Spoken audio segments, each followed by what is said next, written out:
سعودی عرب اور ترکی کے ساتھ ہونے والے حالیہ دفاعی معاہدے پاکستان کی معیشت کی تقدیر بدلنے والے ہیں۔ اربوں ڈالر کی سرمایہ کاری، ٹیکنالوجی کی منتقلی اور دفاعی پیداوار میں شراکت داری، لیکن سوال یہ ہے کہ ان معاہدوں سے عام پاکستانی کی زندگی، روزگار اور معیشت پر کیا اثر پڑے گا۔ 3 منٹ کی ویڈیو میں حقیقت جانتے ہیں۔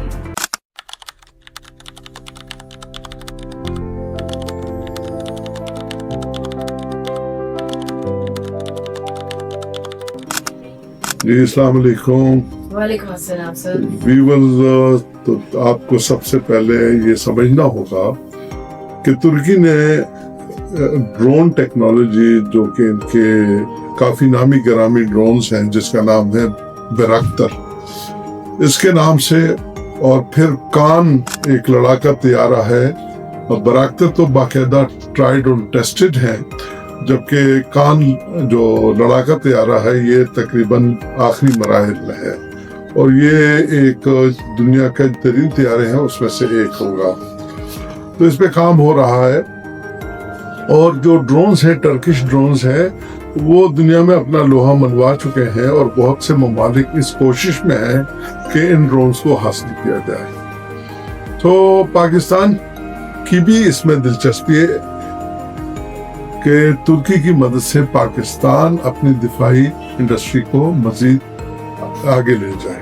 تو اس دفاعی اتحاد میں سعودی عرب ایک ایسا ملک ہے کہ جس کے پاس سرمایہ کی کمی نہیں ہے، اور سعودی عرب آسانی سے ترکی اور پاکستان کی دفاعی پیداوار کو بڑھانے میں خاطر خواہ مدد کر سکتا ہے، اور جتنا سرمایہ درکار ہے تو سعودی عرب وہ سرمایہ فراہم کر سکتا ہے، اور اس اشتراک سے تینوں ممالک برابری کی بنیاد پر مستفید ہوں گے۔ اس کے علاوہ پاکستان اپنے ہتھیاروں اور ملٹری سروسز کو ان دونوں ممالک اور افریقی اور ایشیائی مارکیٹوں میں زیادہ مؤثر انداز میں فروخت کر کے زر مبادلہ بھی کمانا چاہتا ہے۔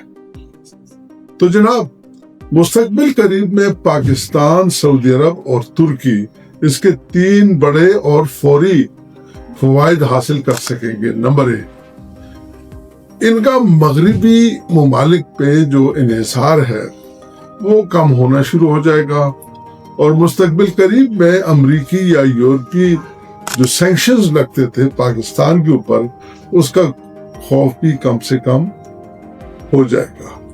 نمبر 2، خطے میں طاقت کا توازن ہونے لگ جائے گا، کیونکہ بھارت آئے دن نئے ہتھیاروں کی خریداری میں مصروف ہے، اور پاکستان کے پاس اتنا زر مبادلہ نہیں ہے کہ وہ ہتھیاروں میں بھارت کا مقابلہ کر سکے۔ اور number 3، Pakistani engineers, technicians, scientist اور آئی ٹی ماہرین کو کام کے مواقع اور ٹیکنالوجی ایکسچینج سے مزید کاروباری مواقع ملنا شروع ہو جائیں گے۔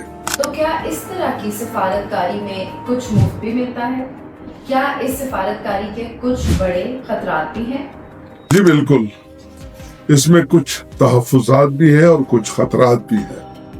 مثلاً اس بلاک سے سب سے پہلے جو پڑوسی ملک ہے پاکستان کا، ایران، وہاں پہ کچھ خدشات پیدا ہو سکتے ہیں۔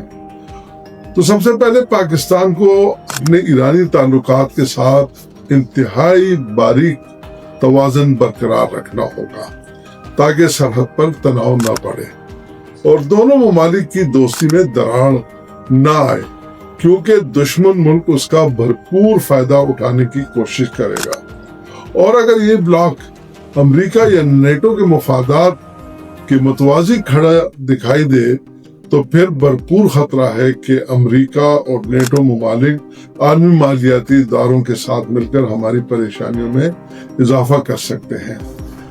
اس کے علاوہ اگر انقرہ اور ریاض کے درمیان کسی سیاسی نقطے پر دوبارہ اختلاف پیدا ہو تو پاکستان کو کسی ایک کا انتخاب کرنے کا ناپسندیدہ سیاسی دباؤ برداشت کرنا پڑ سکتا ہے۔ تو ویورز یاد رکھیں کہ اگر ہم یہ گیم درست طریقے سے پلان کر کے اس کو کھیلیں تو اس سے امید کی جا سکتی ہے کہ یہ ہماری معیشت اور دفاعی صلاحیت میں بھرپور اضافہ کرے گا۔ یہ 3 ملکی اتحاد ایک بہترین اسٹریٹجک قدم ہے۔ شکریہ۔